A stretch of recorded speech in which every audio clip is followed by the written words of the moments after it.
le storie che presenteremo stasera. 15 i minuti a disposizione di ognuno.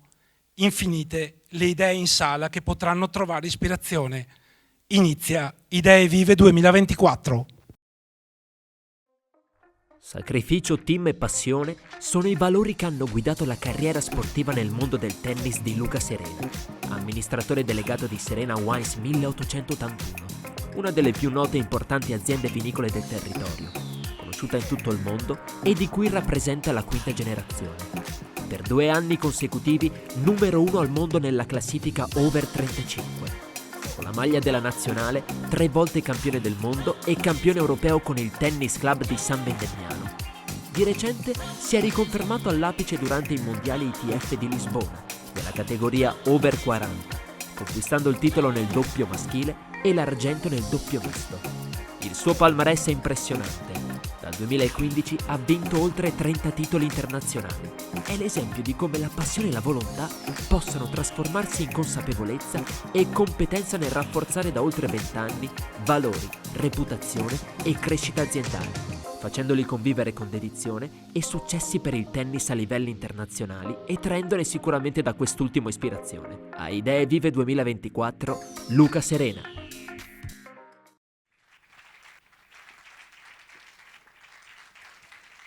Grazie, buonasera a tutti. Ciao Luca. Buonasera. Ciao, come va? Bene. Ben arrivato a Idee Vive. Ci beviamo un bicchiere insieme? Dobbiamo, visto Vista la la serata, vero? vocazione. Cin allora. Cin, Evviva. la nostra.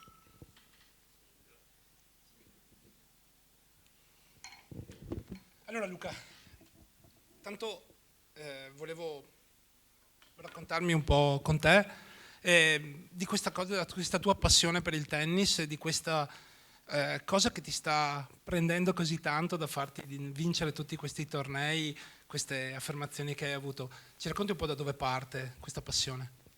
Beh, parte da Vittorio Veneto, perché penso che i primi tiri li ho fatti su una tapparella della via, vicino a la Viale della Vittoria. Adesso la via mi deve aiutare mia mamma perché era la casa dei miei nonni e mi divertivo a palleggiare in terrazza sul muro, solo che il muro era finto perché c'era una tapparella esterna che mi aiutava a non tirare la palla continuamente sulla via perché usciva dall'altra parte. E mi ricordo che da lì ho iniziato bum, bum, bum, bum, e mio nonno mi diceva: ma perché continui sempre e non ti stufi mai? E ho detto: mi piace questa cosa, avanti, avanti, avanti. E da lì è iniziata. Poi mia mamma mi ha portato a vederla giocare a Mareno di Piave e pian pianino ho iniziato ad allenarmi, a iniziare una carriera, diciamo, semi-agonistica. Poi a 12 anni ho praticato un po' di sport diversi, ho scelto il tennis perché mi dava qualcosa di diverso, ero da solo in campo a competere e mi piaceva e mi ha dato degli stimoli per continuare appunto questo sport. Parlavi della solitudine, no? In un campo da tennis si è soli, dicevamo prima, a parte un paio di russi un pochino fuori di testa, ma è difficile dar la colpa a qualcuno in un campo da tennis se non a se stessi. Spesso anche il ruolo dell'imprenditore si è un po' da soli a prendere delle decisioni, nonostante tutte le persone attorno che ci possono dare una mano. Il tuo ruolo di imprenditore, quanto ti aiuta nel campo da tennis e quanto quello che fai in un campo da tennis ti aiuta nel tuo ruolo di imprenditore? Allora, è chiaro che prima mi ha aiutato lo sport, perché lo sport mi ha insegnato una certa disciplina, ho avuto un'educazione sportiva comunque direi rigida, ho avuto dei maestri che mi hanno dato dei principi molto forti che senza l'allenamento non si arrivava ai risultati, e questo ovviamente è valido anche nel lavoro, perché senza i sacrifici quotidiani credo che poi sia difficile fare i risultati. Chiaro che poi l'esperienza di quando hai finito un percorso di studio, hai comunque fatto di fianco dei tornei internazionali, hai fatto delle esperienze all'estero dove magari la tua mente si è aperta per poter crescere e per poter vedere realtà diverse, poi le puoi applicare nell'azienda. L'azienda dopo cosa ti dà? Ti dà la consapevolezza di poter guidare un gruppo, di poter arrivare a dei risultati con il gruppo. Il tennis te lo dà relativamente, cioè devi fare le competizioni a squadre, che comunque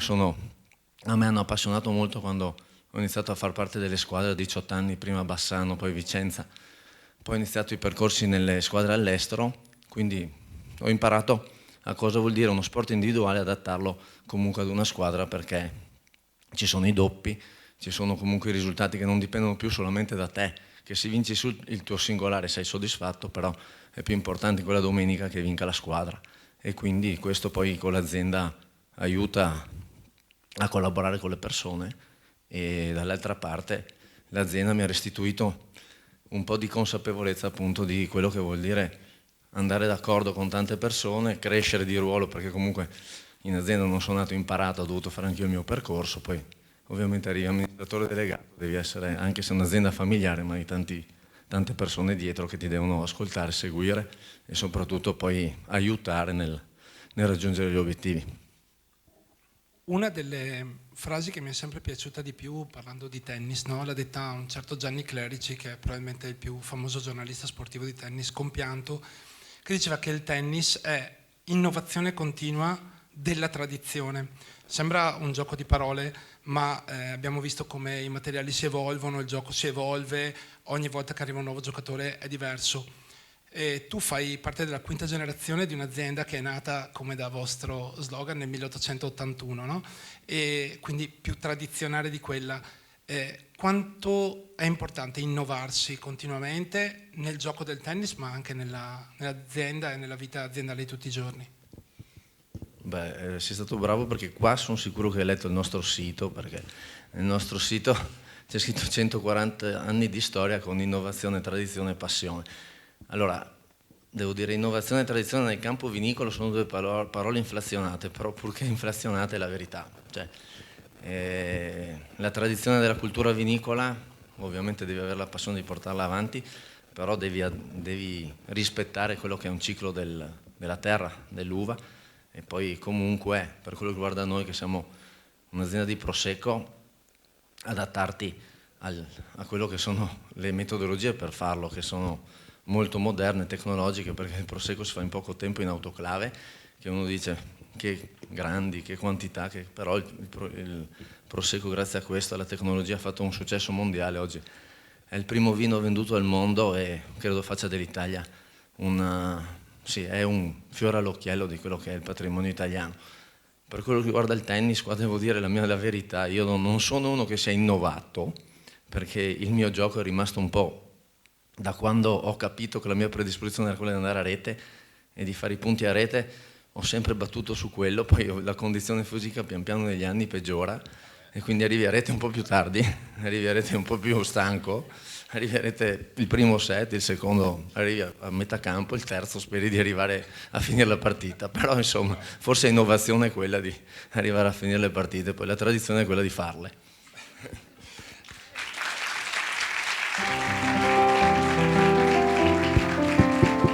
A proposito di tradizione nel tennis, oggi stavamo cercando e abbiamo trovato negli archivi questi due pezzi storici. Queste sono due racchette in legno del 1969 con le corde in budello, e questa è una pallina bianca che non si usa più dal 1972, perché hanno visto che colorandole di giallo i giocatori potevano vederci meglio in campo e si riusciva a evitare anche le righe, eccetera, eccetera. Però, come vedi, il gioco del tennis è questo, è una racchetta, è una pallina bianca, ti lascio la racchetta, questa è quella più bella, questa è quella meno apprezzata, ma insomma, e queste sono il gioco che piace a noi, anche a me piace molto, e che aiuta anche molto a scaricare la tensione. È un gioco in campo che ti permette di scioglierti, e credo che anche per te sia così quando giochi. Assolutamente sì, devo ringraziare tante volte il tennis, perché è sempre stata una valvola di sfogo di tanti magari nervosi presi. Non sono sicuramente un tipo tranquillo nella vita, sono un tipo iperattivo, ho preso da mia madre, quindi devo fare qualcosa. Il tennis mi ha permesso di fare la stessa cosa, di battere sta pallina per tanto tempo, e quindi probabilmente mi aiutava a sfogarmi. Poi, se devo dire, questo è un attrezzo che emoziona qualsiasi tennista, perché questa è storia. Adesso giochiamo con attrezzature molto più moderne, giochiamo con attrezzature di cui la palla va, penso, 10 volte tanto di quello che andava una volta, però per quello che riguarda il mio gioco, questa è una racchetta che potrei ancora usare, perché il mio gioco è più precisione che non potenza, e quindi qualcosa è rimasto di quello che mi hai dato. La pallina bianca l'ho usata qualche volta, ma la vedevo tanto male, però sì. meglio È terribile giocare con le palline bianche.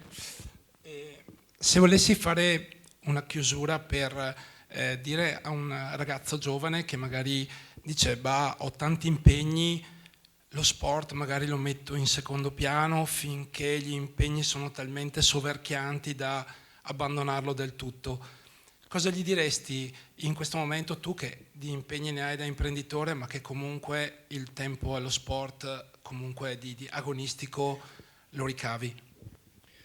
Credo che il suggerimento migliore che possa dare in questo dopo tanti anni di esperienza, insomma, tra appunto studio e lavoro, un giovane deve avere la passione prima di tutto per quello che fa, e capire cosa vuol dire veramente avere passione per qualcosa, e poi c'è la forza di volontà, cioè nelle cose arrivi se hai forza di volontà di applicarti, di fare, di ripetere anche delle cose noiose, perché gli allenamenti sicuramente delle volte risultano ripetitivi e noiosi, però poi la forza di volontà, la tenacia di perseguire gli obiettivi.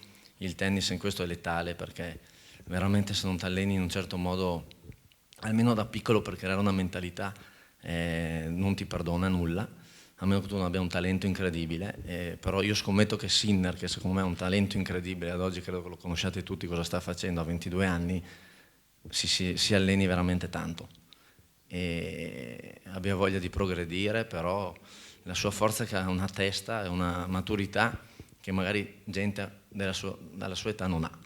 E noi abbiamo la fortuna di averlo semi-italianizzato, anche se la sua provenienza è a 3 km dal confine, gli austriaci ce lo rinnegano, ma insomma, fortuna di averlo in Italia. Io la tenacia l'ho avuta, gli insegnamenti li ho avuti, non avevo grande talento, però l'applicazione, la ripetitività, grazie alla forza di volontà, mi ha fatto arrivare a tanti risultati. Poi sono come il vino, invecchio nel tempo, i migliori risultati li ho raggiunti dai 35 in su, proprio perché forse da giovane ho giocato un po' meno degli altri, perché ho iniziato la carriera lavorativa subito, ho studiato, e quindi credo che poi ecco, il tennis è uno sport che ti consente di andare nel tempo, tu non ti molla e tu puoi praticarlo fino a quando stai bene fisicamente, chiaro, però a 80 anni ho visto tornei nel circuito che sto facendo di gente che gioca a 80 anni e che credetemi che è uno spettacolo.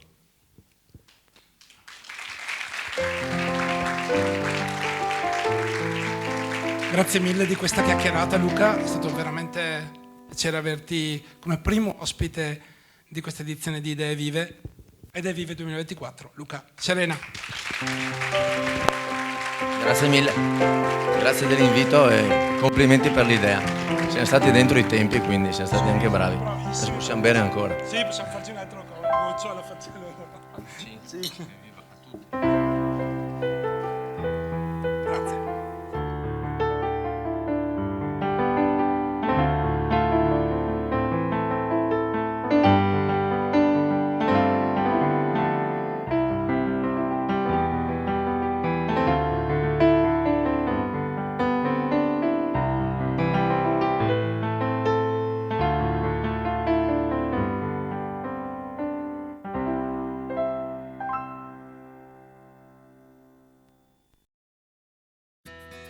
Compositore, interprete, pittore e performer. Incentra la sua attività artistica sulla ricerca sinestetica grazie a opere multimediali in cui musica, colore e movimento possono coesistere in armonica simbiosi.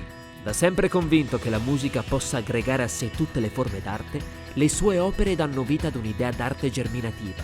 Da un abbozzo iniziale nasce la prima opera, poi da un suo germoglio scaturisce la successiva, passando dalla composizione alla videoarte, alla pittura, alla creazione di manoscritti. La musica così trova il suo pieno sviluppo sotto svariate prospettive, utilizzando mezzi artistici differenti per analizzare e restituire una nuova e più completa idea di mondo. A Idee Vive 2024, Marco De Biasi. Buonasera, come da buon musicista mi porto un leggio, così sono sicuro di non sbagliare.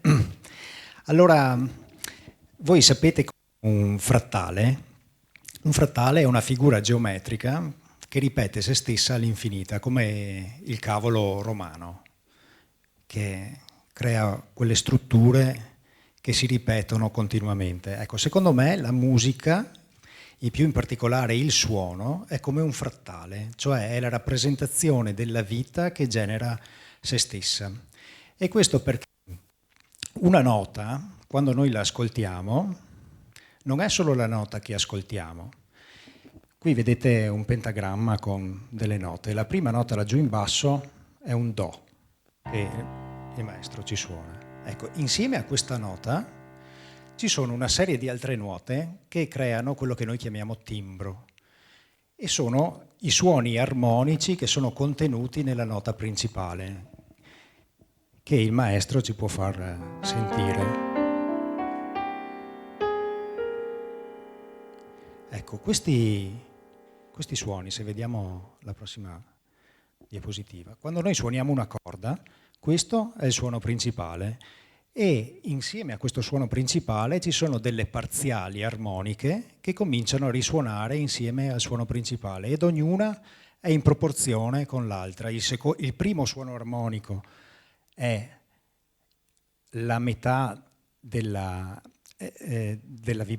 corda, occupa lo spazio della metà della corda, il secondo suono armonico occupa un terzo, il quarto, un quinto, eccetera, così via, creando delle vibrazioni che sono sempre più acute. E quindi potremmo dire che, vediamo l'altra foto, potremmo dire che in un suono, questa è la rappresentazione delle parziali armoniche, sono contenuti tutti i suoni che noi conosciamo.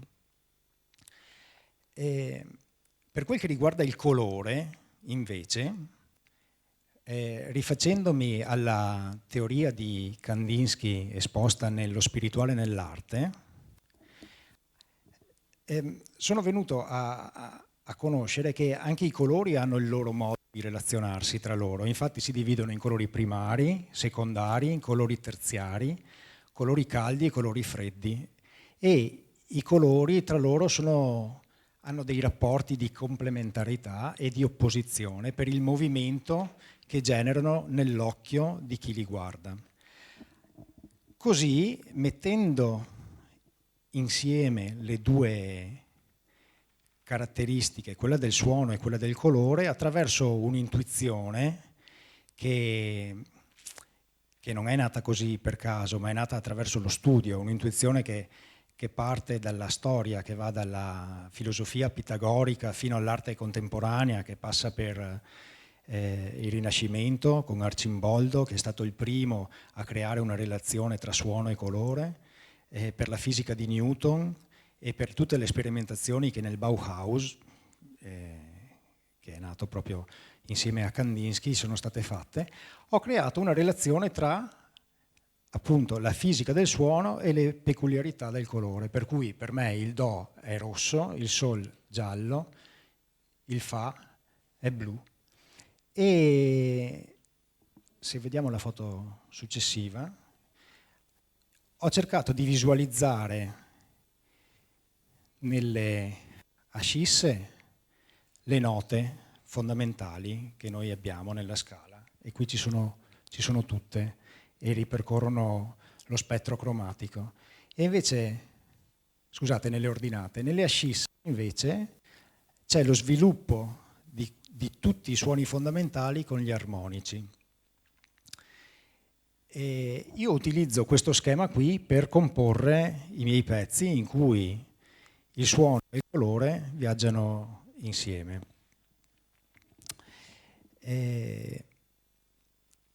Questo perché mi piace pensare che la realtà, come noi la conosciamo, che è estremamente frammentata, la realtà è frammentata e anche il sapere è frammentato, ognuno di noi si specializza in maniera peculiare solo su un tema per poter dare un contributo, diciamo, alla società, perché è proprio attraverso lo studio specifico di una cosa che riusciamo a fare un passo avanti. Ma a me piace l'idea di ritornare un po' indietro e di ritrovare quella matrice che unisce tutte le cose. E per questo ho creato un percorso che io chiamo di sintesi sinestetica, in cui diversi mezzi espressivi possono ricondurre in un'opera d'arte, secondo me, all'idea che originariamente è entrata dentro di me e ha fatto in modo che mi esprimessi con quell'opera, solamente che do allo spettatore non solamente un punto di vista che può essere la musica o la pittura o la fotografia, ma ne do diversi contemporaneamente. In questo modo, con più punti di vista, lo spettatore può avere un'idea migliore e più profonda di quello che io ho percepito nel momento in cui ho creato quest'opera. E così quest'idea di unire la musica con il colore è stata solo un trampolino, un punto di partenza per fare in modo che la musica potesse catalizzare intorno a sé tutta una serie di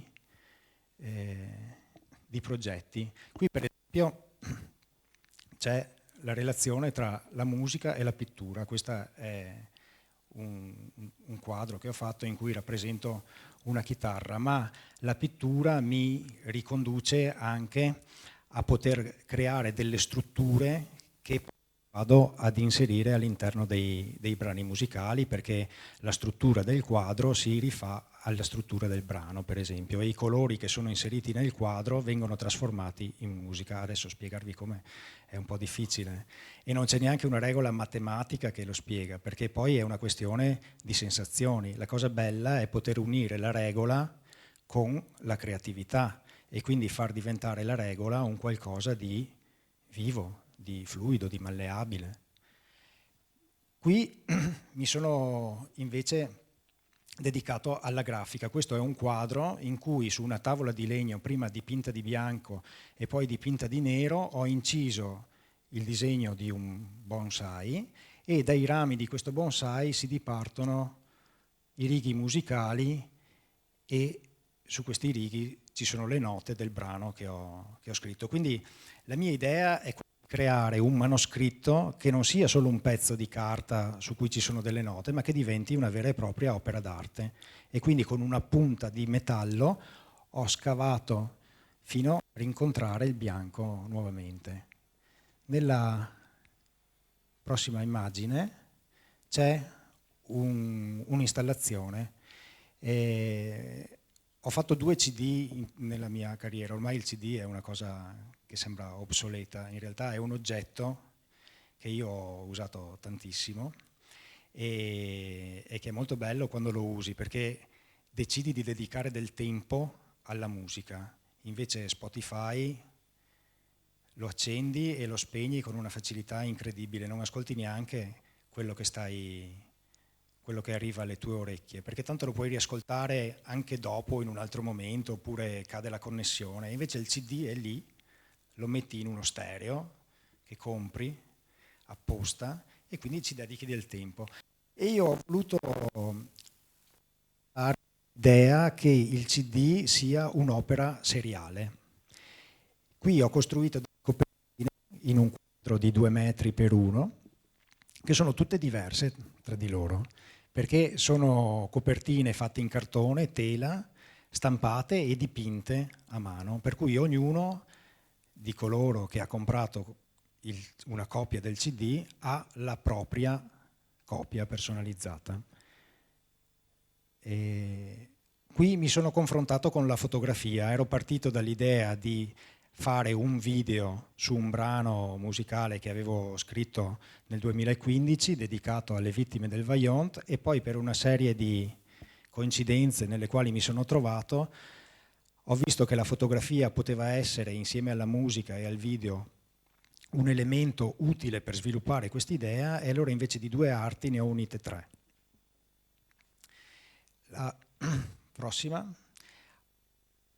Siccome il quadro è un elemento statico e è difficile dialogare con il quadro mentre si suona, mi sono rivolto a quella che adesso chiamiamo intelligenza artificiale, un po' è così, che è l'arte generativa. L'arte generativa si serve di programmi, di software che ti consentono di dare delle informazioni al computer per creare delle figure geometriche che si sviluppano nel tempo e attraverso un pedale collegato al computer, mentre suono, invio dei messaggi predeterminati al computer, il quale manda le figure geometriche o i colori che si relazionano con la musica in tempo reale. E mi sembra che le foto siano finite, perché adesso vi mostro un video che mette insieme in parte la fotografia, se così la intendiamo, all'interno del cortometraggio, e la possibilità di lavorare contemporaneamente con il movimento, la musica, il colore e ciò che la realtà ci restituisce nel momento in cui andiamo a guardarla in modo artistico. Ho scritto circa 22 anni fa, 23, un brano per 10 chitarre che è rimasto nel cassetto per 20 anni. E a un certo punto ero stufo che rimanesse lì perché non era mai stato suonato e mi sono inciso a casa tutte le tracce da solo. Ho fatto l'editing audio, il mixaggio, che mi ha portato via 2 mesi di lavoro. E questo brano si intitola La tela di Penelope. Quindi sono andato all'Anificio Bottoli e gli ho chiesto se con la telecamera potevo entrare per riprendere le macchine che producevano la lana. E è stata una figata pazzesca perché mi sono davvero divertito nel trovare tutte quelle relazioni che mettessero, che rimandassero all'idea della corda e che potessero esprimere ciò che nella musica era scritto, cioè questo costruire e disfare contemporaneamente, che è il lavoro di Penelope, che tesseva la tela di giorno e la disfava di notte in attesa che arrivasse Ulisse. E nella musica, in quello che vedete, succede proprio questo. Quindi musica, colore, movimento e realtà cooperano alla realizzazione di un'unica idea che è stata appunto vista da diversi punti e quindi spero che vi arrivi nel modo migliore possibile. Grazie.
Vivere la vita di corsa può essere divertente e stimolante, soprattutto quando la passione diventa condivisione. E se la condivisione diventa lo scopo per aiutare il prossimo, l'idea fa da catalizzatore per portare l'energia a creare quello che è diventato un appuntamento imperdibile durante le feste natalizie. Dal 2017 la Little Run aggrega migliaia di vittoriesi che partono a colorare le vie e le colline di Vittorio Veneto, fin dentro il piccolo rifugio. E grazie alla loro generosità offrono concreti gesti di aiuto. I due poliedrici ideatori hanno svariate passioni, dalla musica all'amore per le terre elleniche, ma lo sport è parte di loro da sempre. Stasera ci racconteranno come Little Run è cresciuta in questi anni, pronta a tornare il prossimo 26 dicembre. A Idee Vive 2024, Deborah Denardi e Alessandro Padovan.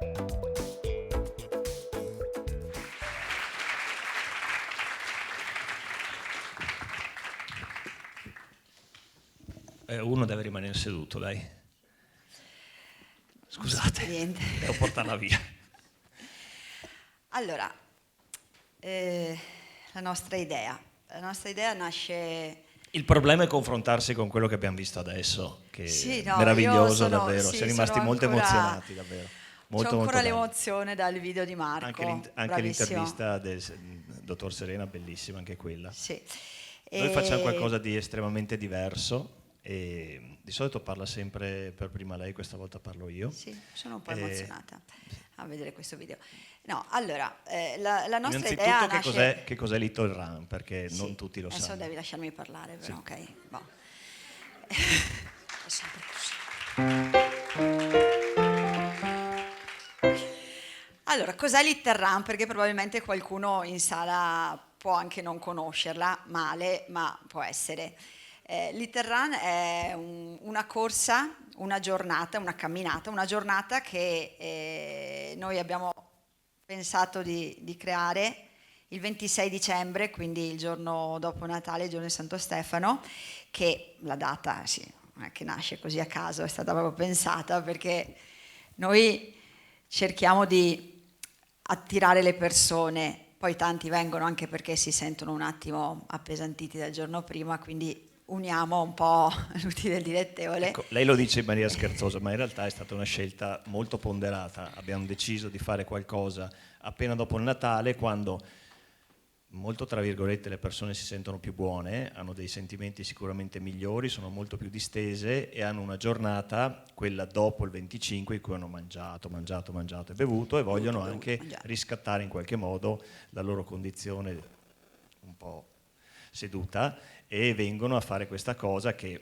prima di tutto li fa star bene dal punto di vista fisico, secondo fa fare qualcosa di bello per gli altri, quindi in pieno spirito natalizio. E quindi abbiamo deciso di prendere questa giornata e dedicarla sì a quella che è la nostra passione, una delle nostre passioni che è la corsa, comunque l'attività all'aria aperta e in giro per la nostra bella Vittorio Veneto, però unirla anche al concetto di solidarietà, di fare qualcosa per gli altri. E diciamo che questa passione, facendo un piccolo passo indietro, è vero, quest'anno è l'8ª edizione della Little Run, però prima della Little Run ci sono state altre 2 o 3 cose che ci hanno fatto avvicinare appunto alla Little Run vera e propria. Innanzitutto, appunto, noi abbiamo sempre corso e correndo abbiamo conosciuto un paio di personaggi che ci hanno illuminato sotto questo punto di vista. Il primo di sicuro da nominare è Daniele Cesconetto, il quale ha corso veramente tanto, ha fatto tanto di corsa per donare. Parliamo di un atleta ultra, questo è uno che fa delle robe pazzesche, adesso non ve le sto neanche a raccontare, però magari andate a cercarlo. Una delle ultime cose che ha fatto per raccogliere fondi per le vie di Natale di Aviano, ha corso 63 maratone in 63 giorni su un tapirulan. Folle, però l'ha fatto. Conoscendo lui abbiamo capito che forse quella che era la nostra passione, appunto la corsa, poteva anche ampliarsi, poteva servire anche per fare qualcosa di più bello, di più grande, di più stimolante, di più emozionante, qualcosa che ci poteva lasciare anche qualcosa in più, se non quei chilometri e quella fatica che insomma sì, ti danno anche quello, non è che... Un'altra persona, un'altra associazione molto importante è stata quella degli Amici di Diego. Assolutamente sì. Di Con Diego loro abbiamo fatto diverse manifestazioni, abbiamo fatto mezze maratone, spingendo i ragazzi disabili in carrozzina. In carrozzina, che quindi corrono la maratona con noi. Noi purtroppo, vista l'età, non riusciamo più a spingerli così forte e quindi abbiamo cercato un altro modo, insomma, di aiutare le persone che queste difficoltà le vivono tutti i giorni. E quindi appunto legando la passione della corsa, legando la passione del nostro territorio, legando un po' anche il fatto che c'è gente che ci conosce, trasmettiamo un po' queste cose, abbiamo iniziato appunto a organizzare delle corse o degli allenamenti con uno scopo, quindi la prima volta ci siamo trovati per raccogliere le spese appunto da portare alle vie di Natale di Milano. Un'altra volta abbiamo organizzato una grande festa, un party per il sorriso per appunto gli Amici di Diego, e avevamo voglia di organizzare una corsa, un evento che poi rimanesse a Vittorio Veneto, un qualcosa che potesse servire per la comunità. Fatalità, quell'anno che volevamo partire con questa cosa, e adesso magari mi emoziono un po', è venuta a mancare un'amica, una mia amica di corsa, e quindi quell'anno... Aspetta, faccio un respiro.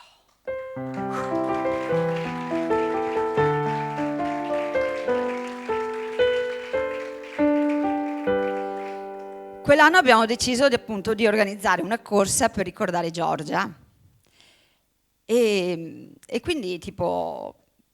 Giorgia è venuta a mancare a novembre e ho detto, parlando anche con suo marito, mi piacerebbe, sarebbe bello, possiamo farlo, lo facciamo. E quindi tipo in 20 giorni, prepara, decidi, fai, metti 2 post su Facebook, manda 2-3 messaggi e chiedi a qualcuno se ci ospita, chiediamo quindi al Marco Polo, che tuttora è la nostra casa, se ci ospitava come partenza, come ritrovo, come ristoro, e insomma sì, va bene. Quel giorno lì, sempre il 26 dicembre, la giornata era bellissima e sono arrivate un casino di gente, cioè è arrivata una roba, non so se qualcuno di voi c'era quel giorno, ma è arrivato un sacco di gente. E quindi noi prendi fiato un attimo. Allora, sì. Sono arrivate circa 500 persone e questo è stato il nostro inizio, quindi stiamo parlando di circa 9 o 10 anni fa. Arrivano queste 500 persone che noi oggettivamente non sappiamo come gestire, perché per noi deve essere un allenamento comune di tutti quanti. Andiamo, ci troviamo, andiamo fino a Sant'Augusta, andiamo fino a Maren, torniamo indietro con calma, tutti insieme, ok, facciamo. Il problema è che dopo 2 settimane ci ha chiamato il capo dei vigili urbani, ha chiamato lei, perché io non figuravo come organizzatore, e lì abbiamo capito che forse per organizzare un evento del genere c'è bisogno di una struttura un pochettino più importante, se non si vuole finire nei guai giudiziari, evidentemente. E così abbiamo cominciato a pensare seriamente che questa cosa potesse funzionare e abbiamo cercato anche di capire perché stava funzionando, ovviamente, e abbiamo cominciato a ragionare sulla Little Run, o meglio non sulla Little Run ma su qualcosa di un pochettino più strutturato, e quindi abbiamo cominciato a pensare a qualcuno sul territorio che avesse bisogno di noi, del nostro aiuto, del nostro intervento, della solidarietà comunque che potevamo raccogliere, perché 500 persone quella volta lì ci avevano già donato credo oltre 3.000 euro, quindi già quasi 5.000. Quasi 5, ecco, era già una cifra importante. E quindi abbiamo cominciato a pensare a una struttura che potesse comunque aver bisogno di questo. E lì ne abbiamo parlato tra di noi, abbiamo parlato tra alcuni amici e è saltato fuori.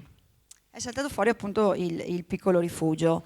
Io ammetto che prima di 8 anni fa non ero mai entrata al piccolo rifugio, non lo conoscevo come struttura, ma non più di questo, ecco. E quindi noi siamo proprio andati alla porta del piccolo rifugio, abbiamo bussato. Sì, la scenetta è davvero questa. Cioè, proprio così, andiamo, bussiamo e ci accoglie Natale, Giovanni. Il signor Natale. Signor Natale. Sembra una barzelletta, ma è così, che è il dirigente del piccolo rifugio. Sì, e ci dice, sì, insomma, noi andiamo lì e diciamo, a noi ci piacerebbe fare questa cosa, questa manifestazione, questo incontro, questa corsa, questa camminata, raccogliere fondi e donarli a voi. E la sua faccia è stata questa. In che senso? In che cioè senso? lui non aveva assolutamente, ma nemmeno noi forse poi per quello che è successo, non avevamo idea, non avevamo alba di quello che potesse succedere. Lui ha detto, va bene, e che cosa fate? Facciamo una corsa. E quanti siete? E non lo sappiamo. E noi gli abbiamo chiesto solo due cose. La prima è che il nostro desiderio era quello di avere, cioè noi volevamo donare qualcosa perché loro potessero avere un qualcosa, comprare un qualcosa, avere necessità di un qualcosa. Non volevamo donare dei soldi per, dopo fate quello che... Quindi avevamo chiesto questo e avevamo chiesto la possibilità di passare all'interno del cortile del piccolo rifugio, proprio perché io ho pensato, se io non ci sono mai passata, chissà quanti vittoriesi non ci sono mai passati dentro, non lo conoscono, e quindi queste due cose. Giovanni è stato, lui ha detto, sì, non c'è nessun problema, e quindi da lì è iniziata, abbiamo cominciato a costruire questa cosa, quindi cosa facciamo, chi chiediamo, perché poi alla fine sì, eravamo noi due, però ovviamente perché le cose funzionino bene c'è bisogno che ci sia un minimo di struttura. Sì, infatti la nostra storia, il nostro caso è un caso di creazione di rete. Noi abbiamo costruito una rete, abbiamo cercato qualcuno che ci aiutasse nell'organizzare l'evento, quindi ci siamo appoggiati a Scuola di Maratona, che in questo senso è deputata a organizzare tanti eventi podistici. Abbiamo trovato la casa per la Little Run, quindi il Marco Polo, che è una struttura molto grande che può ospitarci quel giorno, ma in più abbiamo dovuto trovare chi ci forniva da mangiare e da bere. In questo caso un nostro amico è un direttore di un supermercato, abbiamo dovuto trovare uno sponsor, con noi lo sponsor da 8 anni a questa parte, che ci produce gli scaldacollo, che sono poi l'omaggio che noi diamo a tutte le persone che corrono, è Varaskin, che è una nostra amica. Altrettanto abbiamo dovuto trovare chi ci faceva il piano di sicurezza, abbiamo trovato un architetto che ci ha fatto il piano di sicurezza. Tante piccole cose, perché quando si organizza, quando si organizza una cosa, poi ti rendi conto di quante persone e quante professionalità servono. E anche in questo caso, perché quello che volevamo fare noi era una corsa, un evento dove tutto veniva donato, cioè noi non volevamo che nessuno ci chiedesse qualcosa, ma chiedevamo a loro di partecipare con la loro professionalità o con il loro servizio gratuitamente, in modo tale che tutto quello che viene raccolto durante questa manifestazione viene donato fino all'ultimo centesimo, e così è sempre stato.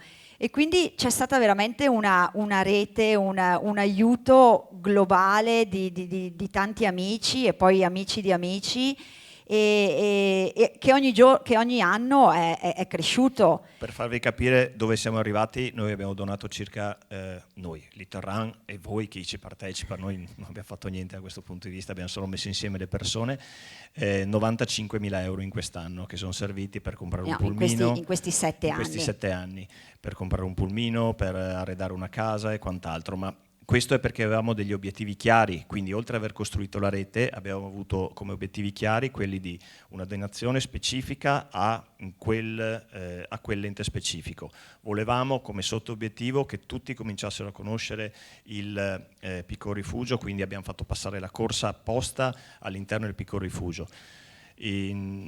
Abbiamo avuto anche ovviamente la passione che ci ha guidato, ma soprattutto siamo andati a raccontare questa storia tante volte, la raccontiamo con tanta passione e soprattutto ci mettiamo la faccia quando dobbiamo rendicontare, perché è fondamentale riuscire a dare, in teoria economica moderna si dice feedback, ormai si dice dappertutto, dare un riscontro, far capire come vengono utilizzati i soldi, in che modo e quanti sono, perché è l'unica cosa per risultare veri e per continuare a riuscire a fare quello che facciamo sempre, da 8 anni a questa parte.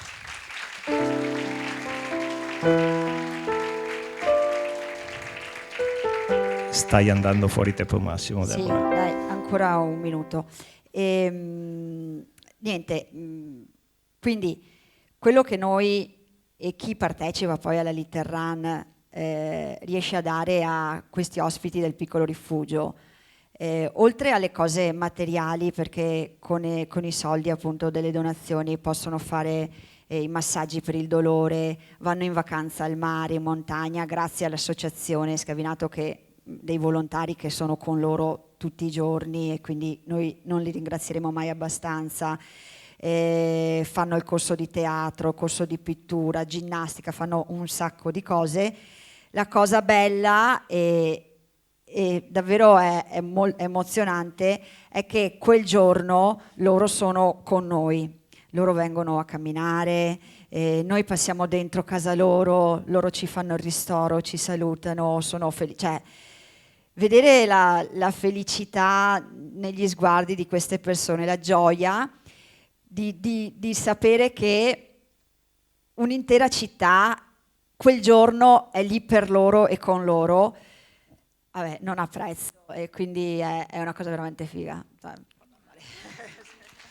Il nostro tempo è scaduto, volevamo solo dire un'ultima cosa, che ci siamo sicuramente dimenticati di tante persone, però la rete si costruisce anche con i più piccoli. Caterina, che è sua figlia, va in giro per le scuole a fare divulgazione e tantissime scuole dalle elementari alle medie vengono alla Little Run. E poi abbiamo una cosa, anche quella fighissima, visto che l'ha detto lei, è che il nostro BAF ogni anno è diverso e c'è un artista, uno scaldacollo. Ogni anno c'è un artista che ce lo fa e voi siete i primi quest'anno a vederlo, perché non abbiamo fatto vedere a nessuno e questa è l'edizione. Questa qui sono ecco, tutte le edizioni che abbiamo avuto. Sì, questo è un divano dello sponsor, facciamolo ci vedere. vuole. E questi sono i 7 buff, appunto, dal primo all'ultimo dell'anno scorso. E, appunto, ogni anno disegnati da artisti creativi diversi e il loro modo di vedere la Little Run. Ogni buff ha una storia che noi poi raccontiamo ogni anno, è diventato ormai un pezzo da collezione e quindi quest'anno? Eccolo qua. Quest'anno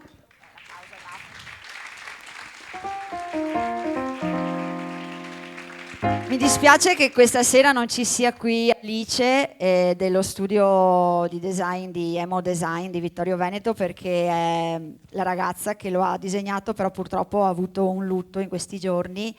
E, Alice ha visto così, ha voluto raccontare in un grande abbraccio attorno a quello che è Little Run, queste persone che si uniscono, girano attorno, ognuno con le proprie caratteristiche, ognuno con le proprie possibilità, e quel giorno è un giro di abbracci che porta...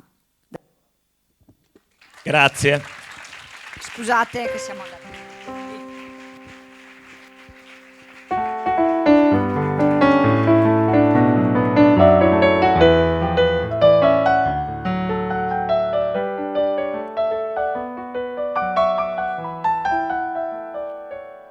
Dopo i primi 3 interventi e in attesa di sentire gli ultimi 2, ci prendiamo 5 minuti di pausa.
Laureato in biologia con specializzazione in patologia clinica, ha maturato esperienze importanti nel mondo della ricerca oncologica. Già direttore del laboratorio Citotest di Rubano e coordinatore dei punti prelievo del Centro di Medicina di Conegliano, è diventato nel frattempo giornalista pubblicista.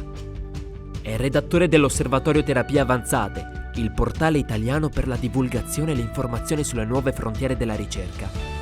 Convinto da sempre dell'importanza data alla condivisione delle informazioni al grande pubblico come parte fondamentale per l'accesso alle cure specifiche malattie, collabora attivamente con l'Osservatorio Malattie Rare, con lo scopo di portare all'attenzione i progressi della ricerca, spesso ignorati e sottovalutati. A Idee Vive 2024, Enrico Orzes.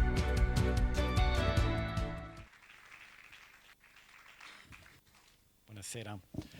Avete mai sentito parlare della sindrome dei bambini bolla? Ecco, questo è un nome con cui si definisce un raro gruppo di malattie, sono immunodeficienze, sono malattie ereditarie gravi che comportano delle aberrazioni nel sistema immunitario, quindi nel numero e nella caratteristica dei linfociti B e dei linfociti T. Le persone che soffrono di queste malattie non riescono a rispondere nemmeno alle più banali infezioni batteriche o virali. La persona che più di tutte ha contribuito a far conoscere questo tipo di patologie è il bambino che vedete in questa foto, è David Vetter. David è nato nel 1971 ed è vissuto sempre all'interno di una bolla di cellophane.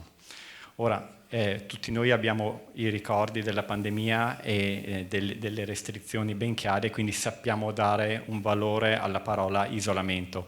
Immaginate un bambino che non ha mai potuto toccare la guancia di sua mamma. David era affetto da un'immunodeficienza legata al cromosoma X. Per lui anche un raffreddore avrebbe potuto essere fatale. E nel 1983 è stato tentato un trapianto di midollo osseo per curarlo. Purtroppo non è andato a buon fine. David ha contratto l'Epstein-Barr, che è il virus della mononucleosi. Per lui ovviamente è stata un'infezione fatale. Ora, la sua storia, che è stata ripresa anche in un film con John Travolta, ci insegna che cosa sono le immunodeficienze, che sono malattie molto gravi e assai pericolose. Esistono almeno 500 geni che sono associati a forme diverse di queste malattie. Un'altra di queste è proprio l'immunodeficienza da deficit di un enzima che è l'adenosin deaminasi, la chiamano ADASHID. È una malattia che provoca circa 10 nuove diagnosi all'anno in tutta Europa, quindi è molto molto rara. Ed esiste un protocollo, c'è una terapia enzimatica, c'è il trapianto di midollo osseo per alcuni di questi bambini. Purtroppo non per tutti, per quelli che il trapianto di midollo non è possibile perché manca un donatore, non c'era fino a qualche anno fa una terapia. Oggi questa terapia invece c'è ed è una terapia genica. Questo che cosa significa? La terapia genica è una forma di terapia avanzata che prevede di utilizzare un vettore virale, quindi un virus, per portare dentro alle cellule una versione corretta del gene da sostituire a quella dove è presente la mutazione. Quindi un vettore virale, un virus che viene svuotato di tutto il contenuto tossico, viene ingegnerizzato, gli viene caricato questo frammento di DNA e viene usato per trasfettare, si dice, entrare nelle cellule e correggere la mutazione. Ora, tenete conto che nel caso dell'ADASHID, per esempio, il frammento è di circa 1400 lettere. L'intero DNA umano è composto da circa 3 miliardi di lettere. Calcolate che la maggior parte delle mutazioni è innocua, alcune possono essere pericolose, basta cambiare poche lettere perché una persona nasca con una malattia di questo tipo. Per fortuna oggi, grazie all'avanzamento della tecnologia e gli avanzamenti delle competenze, siamo riusciti ad avere una terapia efficace. Grazie a persone come Claudio Bordignon, a Luigi Naldini, Alessandro Aiuti, che è il figlio di Fernando Aiuti, che forse qualcuno di voi ricorda per essere quel medico che negli anni 80 e 90 ha contribuito ovviamente alla lotta contro la stigmatizzazione delle persone con HIV. Ecco, queste persone e molti altri medici e biologi sono stati protagonisti di un ventennio di ricerca per elaborare una terapia genica che sfruttasse i vettori dell'HIV, quindi il virus dell'HIV che viene ripulito del contenuto tossico e usato per curare questa malattia. Nel 2016 è stato approvato a livello europeo Strimvelis, che è la prima terapia genica approvata in Europa e poi anche in Italia, e oggi è disponibile tramite il Servizio Sanitario Nazionale gratuitamente per tutti i bambini con questa malattia, italiani ed europei che vengono a Milano a farsi curare. Ed è un grandissimo successo. Io vi dico che fino ad oggi sono stati curati 40 bambini che ora stanno bene. Torno oggi da Roma, dal congresso di terapia genica cellulare europeo, dove uno di questi bambini si è presentato, ha parlato della sua esperienza. È un ragazzino come tanti, quindi va a scuola, fa sport, ha degli amici, ha una prospettiva di vita che David Vetter non aveva. Vi dico questo perché purtroppo qualche anno fa l'azienda che commercializzava Strimvelis ha fatto un passo indietro per questioni di difficoltà produttive e per gli scarsi introiti economici. Ha deciso di rinunciare alla commercializzazione di questa terapia genica. C'era il rischio che Strimvelis uscisse dal mercato e non fosse più disponibile per questi pazienti. Teleton questo non l'ha permesso, è scesa in campo, ha cambiato il proprio status di fondazione e si è impegnata ovviamente nel dialogo con gli enti regolatori per poter svolgere tutte quelle procedure burocratiche, economiche, anche per mantenere in commercio la terapia. E ci sono riusciti, stanno continuando, ovviamente è grazie a loro che Strimvelis è ancora sul mercato. I pochi introiti economici li usano per continuare a finanziare la ricerca in campo scientifico, per sviluppare nuove terapie geniche, ce ne sono altre, per esempio per malattie come l'adrenoleucodistrofia metacromatica, che ha un nome impronunciabile ed è una malattia molto rara e molto grave che comporta una serie di segni neurologici gravissimi. Oggi, grazie alla ricerca di Teleton, c'è una terapia genica che è in sviluppo e che la Fondazione sta portando in fase di commercializzazione. Dico questo, io sono un biologo, non ho mai coltivato il linfociti T, non ho mai trasfettato le cellule come hanno fatto ovviamente quelli che hanno lavorato ovviamente allo sviluppo di Strimvelis. Ho scelto di fare il divulgatore scientifico. L'interesse per questi temi ce l'ho perché mio padre è medico, mi ha insegnato il valore della competenza, della professionalità e soprattutto l'approccio al paziente. Il valore di una buona storia l'ho imparato da mio nonno, che era professore, che mi ha insegnato appunto quanto sia importante anche dare divulgazione a questi, non a questi, in generale ovviamente a quello che può essere un buon tema.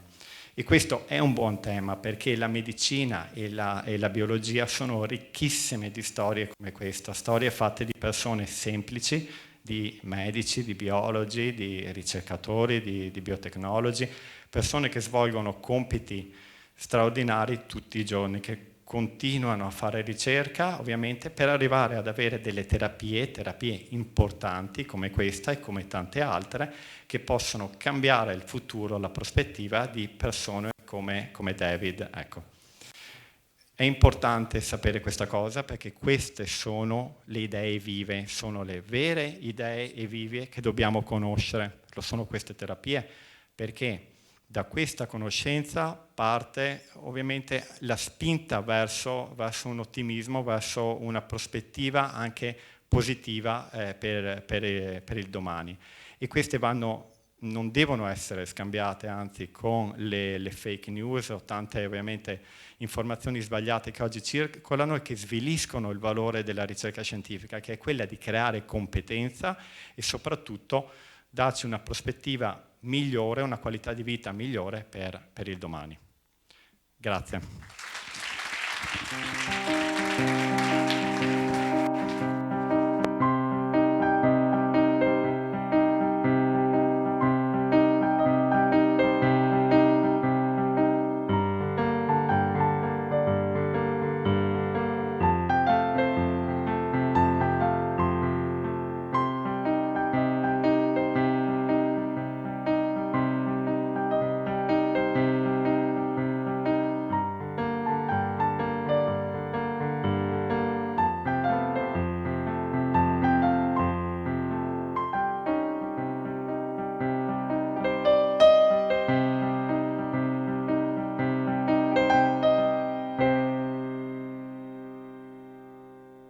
La cenere dei libri bruciati lascia assieme al grigio della fuliggine lo sconforto per le anime che quei libri racchiudono, ma sotto quella patina di sporcizia si cela la gioia della rinascita, la ripartenza di un treno che è pronto ad accogliere nuovamente i soffi di quelle anime. E quando riparte il treno è ancora più accogliente.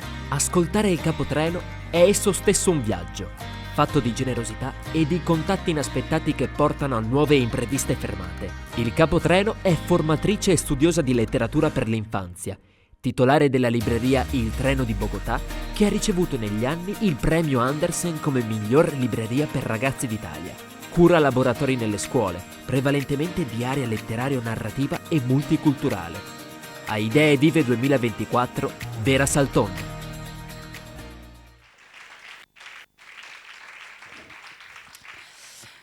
La cosa bella è che ci sono storie che tornano sempre. Già nella presentazione di prima, ad un certo punto, quando sentivate quella canzone in inglese, compariva una parola che è cenere. Ed è dalla cenere che noi siamo ripartiti. La cenere nella storia ti dà tanti significati, nella storia di tutti i giorni, ma c'è una metafora che quando è accaduto quello che è accaduto è venuto in mente a tutte le persone che c'erano vicine, ed era fuori della fenice, perché dalla cenere rinasce. Allora ci sono due cose straordinarie secondo me nella fenice. La prima è quella che sappiamo tutti che rinasce, e la seconda è che con le sue stesse lacrime cura le sue ferite. Quindi la prima cosa che per noi è stata importante è stata riuscire a trovare degli ancoraggi, perché due cose fa la fenice. La prima vola, e la seconda cosa che fa è aggrapparsi, ancorarsi, arrivare alle cose più importanti. E allora la rinascita del treno, che è quella che mi è stato chiesto di raccontare, è stato prima di tutto questo, e le cose importanti, i nostri ancoraggi, i primi, sono stati la comunità che c'è stata intorno. E essere un imprenditore è guardare, l'ha detto chi è venuto prima di me, la rete delle persone che è intorno, è ricordarsi che prima di tutto si è un cittadino in mezzo ad altri.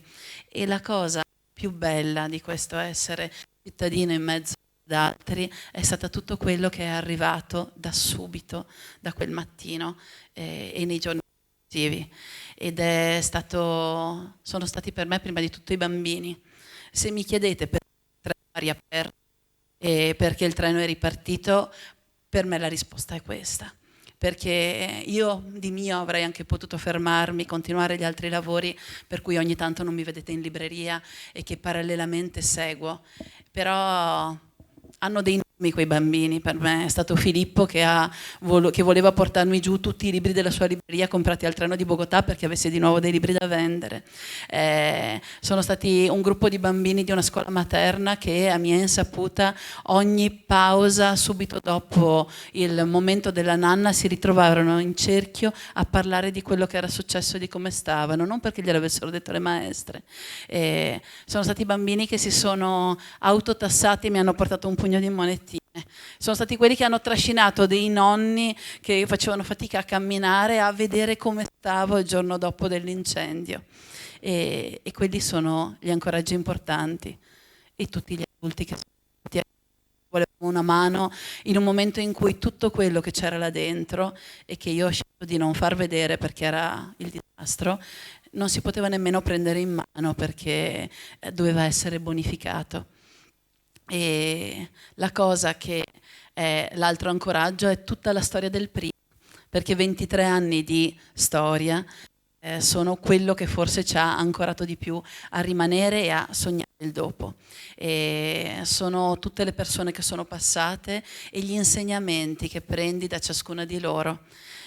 Quando sono entrata in libreria la prima volta, la prima cosa che ho notato è che in tutta la distruzione quello che era rimasto era la ragnatela di un ragno. E Louise Bourgeois, di cui un'amica di straordinari laboratori da noi mi ha portato per la prima volta la parola, dice che la pazienza del ragno è quella che anche nel momento in cui la sua tela viene distrutta non sta lì a guardare la tela distrutta, ma ricomincia a tesserla. E allora questo era l'altro sensato ancoraggio. E c'era un tempo per tessere quella tela, che era un tempo di impegno per quanto ci riguardava.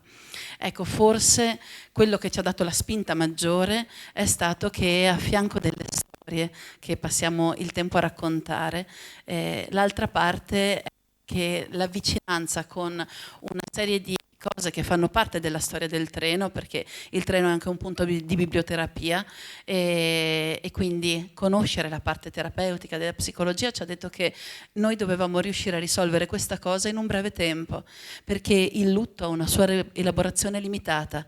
Entro i 45 giorni sarebbe stata una ferita. E allora abbiamo cercato di mettere insieme tutti quei sogni, quelle idee, quella spinta, quello che ci veniva in quel momento da fuori per riuscire a fare quella ripartenza che poi molti di voi conoscono. E metterla insieme ha significato riuscire a bilanciare quello che c'era e quello che poteva esserci.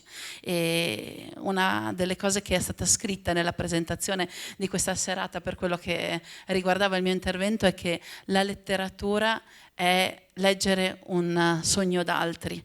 E ecco, una serie di quei sogni abbiamo cercato di renderli possibili. Io ho passato una parte del mio tempo a chiedere a tutti quelli che mi erano intorno, che volevano bene al treno, che cosa avrebbero voluto per il treno. E quindi avete trovato che una parte era quella che conoscevate. Ci siamo spesi per ricostruire il mobile del treno a soppalco esattamente come era prima, per riuscire a fare in modo che alcune cose che erano quegli ancoraggi di cui dicevo rimanessero esattamente fissi.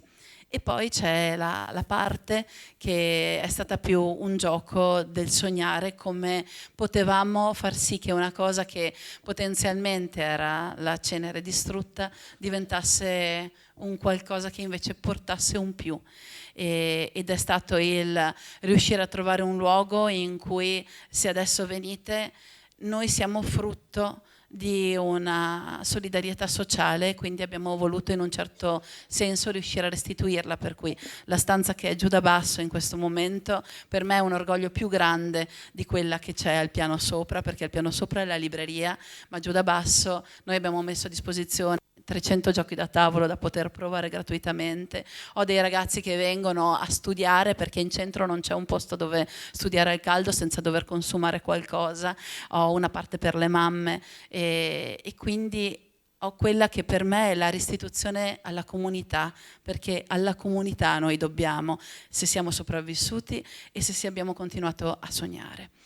E l'altra cosa che abbiamo cercato di fare era di pensare di provare a stupire tutti con qualcosa. E allora probabilmente i libri, le storie ti insegnano a sognare e anche a pensare a cose assurde. Credo sia il primo motivo per cui sono qua sopra, quando ho raccontato che in vetrina trovate tanti pezzi di ferrovia in questo momento.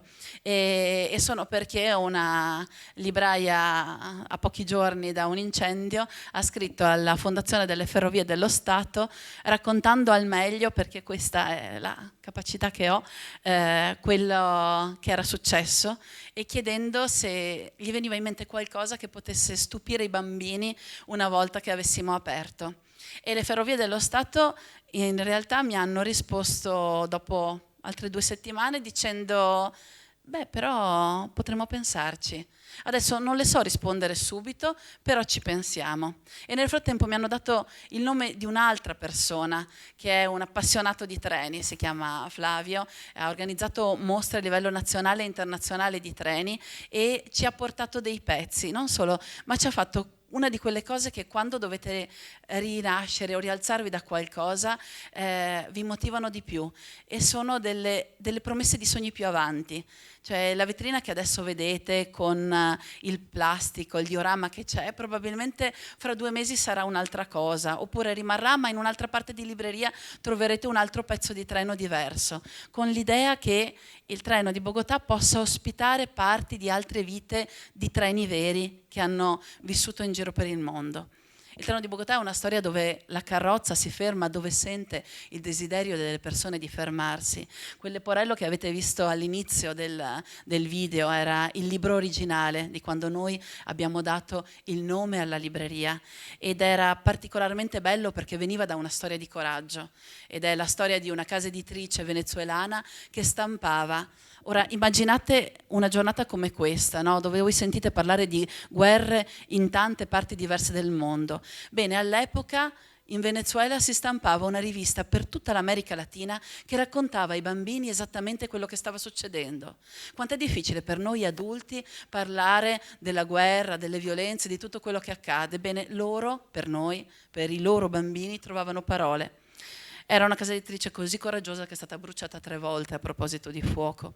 E un anno, nell'85, con una casa editrice italiana molto piccola, decidono di fare un atto di coraggio. Scrivono un libro con uno dei maggiori autori italiani dell'epoca, Roberto Piumini, e 2 illustratrici bogotane, che è un libro ambientato a Bogotà, in un momento dove a Bogotà stanno togliendo la rete viaria perché i campesinos non arrivino a protestare. E scrivono un libro in cui il treno è un sinonimo di libertà. Allora, scegliendo un libro che era così, uno non può decidere che invece per un incendio solo si arrende. E quello che è accaduto è stato che settimane dopo le Ferrovie dello Stato hanno risposto e adesso trovate in prestito perpetuo, perché le Ferrovie dello Stato non possono vendere né donare, una scrivania da capostazione e un vero orologio, e fra un po' forse arriverà anche un semaforo che troverete da qualche parte nella libreria. Ecco, tutto questo è stato permesso dal fatto che in fondo si sia rimasti ancorati a quello che forse stasera voi avete chiamato un'idea viva, e che quindi la cenere non aveva assopito, ma che sia ritornata fuori. E lo dico non tanto perché una persona ci ha creduto, ma perché ci ha creduto intorno una comunità. E in un momento in cui tutte le storie che avete sentito sono in fondo, mi veniva in mente prima, quando tutti quanti parlavano, storie che sì hanno parlato di un singolo, ma hanno parlato di modi diversi di ritornare alla comunità o di reagire rispetto alle cose. Allora, siccome il mio è l'ultimo degli interventi, la cosa con cui voglio chiudere, e visto che in fondo, come chi mi conosce meglio sa, sono più dotata a raccontare storie che a raccontarmi, chiudo leggendovi qualcosa, così l'ultimo intervento vi dà la buonanotte.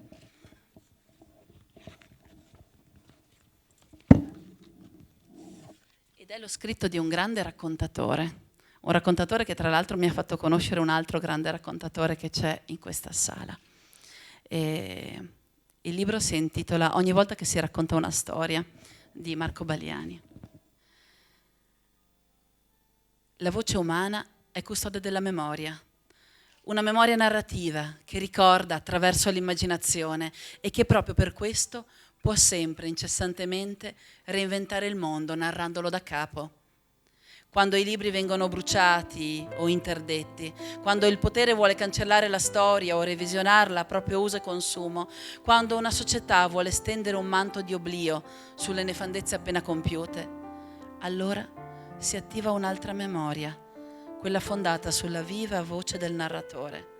Una memoria che esce allo scoperto, che testimonia un'altra verità, che racconta altre storie. Intorno a quella voce si forma subito un cerchio di orecchie in ascolto, un embrione di comunità. Ogni volta che si racconta spinti da tanta necessità e urgenza, la memoria delle cose narrate si allaccia a sostanze invisibili che abitano in posti molto lontani nel tempo e che continuano ad abitare anche dentro di noi. Ogni volta che si racconta si fa rivivere un'antica esperienza. Siamo ancora lì, nel fondo oscuro delle caverne delle origini, quando qualcuno cominciò a danzare una storia davanti a un fuoco, aggiungendo ritmi e suoni che uscivano dalla bocca e si facevano parola. Ogni volta che si racconta una storia si ritorna dentro quella spelonca, aggrappati tutti insieme a quella voce che ci riempie di uno stupore conosciuto, quello del ritrovamento.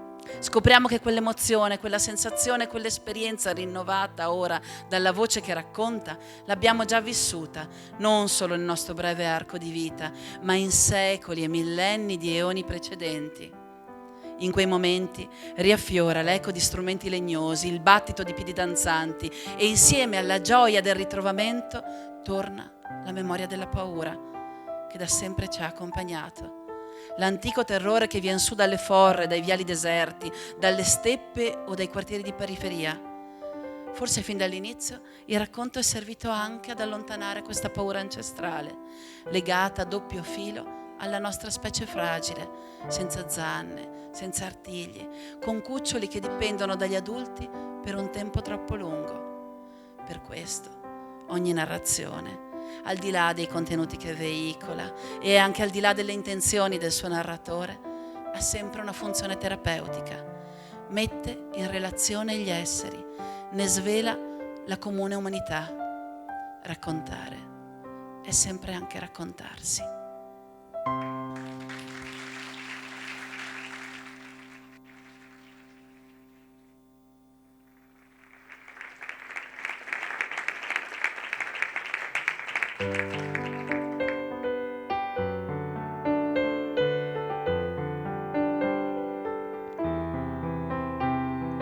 Con la storia di Vera si concludono le idee vive di quest'anno e speriamo di avervi coinvolto. Abbiamo cercato di portare cose molto diverse su questo palco. Ringraziamo Luca, Serena, ringraziamo Marco De Biasi, ringraziamo Ale e Debbie, che per me sono una cosa sola, non hanno nome e cognome, sono Ale e Debbie. E ringrazio Enrico Orzes e Verton che ha chiuso questa nostra serata. Una serata che io sono felice di dirvi, anche di fare qualche ringraziamento, perché è stata possibile grazie alle aziende che ci hanno aiutato, a Serena Wines, che soprattutto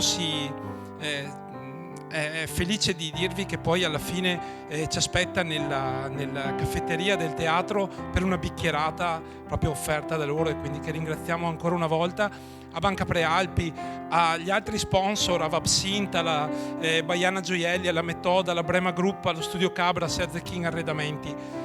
Un grazie a tutte le persone dell'Associazione Vivali che questa sera vi hanno offerto quello che noi speriamo sia stato uno spettacolo che abbiate apprezzato. E me lo sono scritto perché è una cosa che ha scritto un altro Alessandro. Lui ha vergato più di qualche pagina che è rimasta nella storia e le sue idee sono rimaste vive per un bel po' di tempo. E al termine del suo libro più famoso, che tutti noi abbiamo letto almeno una volta a scuola e che abbiamo amato o odiato, spesso odiato, scrisse che Idee Vive ci è parsa da subito un'occasione per riunire tante storie brillanti in un'unica serata, la quale, se non vi è dispiaciuta affatto, vogliatene bene a chi si è presentato su questo palco e anche un pochino a chi l'ha organizzata.